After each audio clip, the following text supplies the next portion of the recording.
या कांग्रेस, जहां बड़ी पार्टियों में सब कुछ ठीक है, किसी के साथ कोई सीट शेयरिंग नहीं है, लेकिन जो non Congress, non BJP ruled state है या जहां उनकी ताकत ज्यादा है, वहां अनुपात के से अधिक सीटें मांगना कांग्रेस पार्टी का अव्यवहारिक काम है। लेकिन अरविंद केजरीवाल हो, ममता बनर्जी हो, आरजेडी हो, जेडीयू हो, सब जो है कन्वीनर और सीट शेयरिंग जल्द से जल्द हो, नीतीश कुमार कन्वीनर बनाए जाने हैं, ये बातें चल रही है पहली मीटिंग के टाइम से, लेकिन अब तक नीतीश कुमार के नाम का ऐलान नहीं हो पाया। क्या असहमति है कांग्रेस का नीतीश कुमार के नाम पर?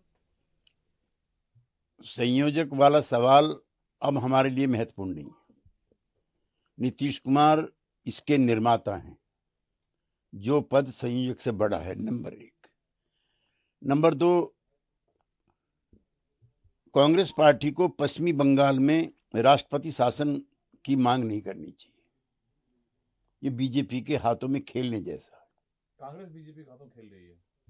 इस सवाल पर जो पश्चिमी बंगाल में अधीर चौधरी के वक्तव्य से हम असहमत हैं, उनका बयान बीजेपी की मदद करने वाला है। देखिए सर, आपने अभी खुद कहा कि अब कन्वीनर की बात का फिक्र नहीं करते, तो कन्वीनर कौन होंगे फिर? कांग्रेस पार्टी स्वतंत्र है अपने तरीके से संगठन को बनाने और मजबूत करने के लिए। उन्हें कांग्रेस की चिंता है, हमें इंडिया की चिंता है। तो कांग्रेस के हर फैसले के साथ होंगे आप फिर भी? फैसले संयुक्त रूप से लिए जा रहे हैं, और यूं भी बिहार में हम और आरजेडी मिलकर के इस स्थिति में हैं कि वहां भारतीय जनता पार्टी से मुकाबला कर सकें। वहां सीट शेयरिंग को लेकर कोई प्रॉब्लम नहीं है। हम 16 सीटों पर जीत चुके हैं, उस पर किसी प्रकार का कोई कॉम्प्रोमाइज हम नहीं करेंगे।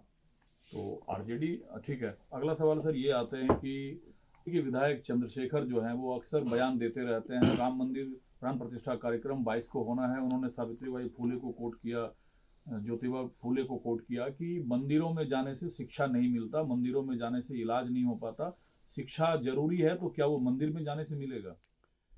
अंबेडकर,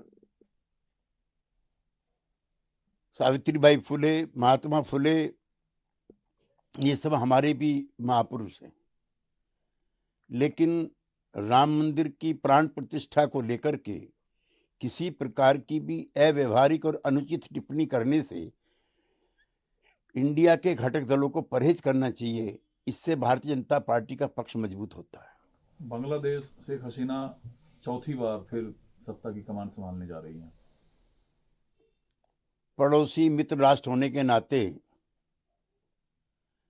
उनकी विजय पर बधाई, लेकिन मुख्य विपक्षी दल की अनुपस्थिति में हुई जीत कई सवाल जरूर खड़े करती है। पीएम मोदी पर सोशल मीडिया पर अव्यवहारिक शब्दों के साथ टिप्पणी करना मालदीव के कुछ नेताओं को भारी पड़ा। 3 मिनिस्टर्स को मालदीव की सरकार ने सस्पेंड कर दिया। नहीं, हम किसी भी पार्टी के, किसी भी देश के नेता के विरुद्ध अपमानजनक, तृष्णा से भरी हुई टिप्पणियों के खिलाफ हैं, और ये हमारी संस्कृति का हिस्सा नहीं। एक सर और आखिरी सवाल सिर्फ है, जितनी बातें आपने कही, कल चूंकि बीते कल आरजेडी के साथ नेशनल अलायंस कमेटी की मीटिंग हुई है, तो क्या जेडीयू के साथ अब मीटिंग होने की संभावना नहीं है?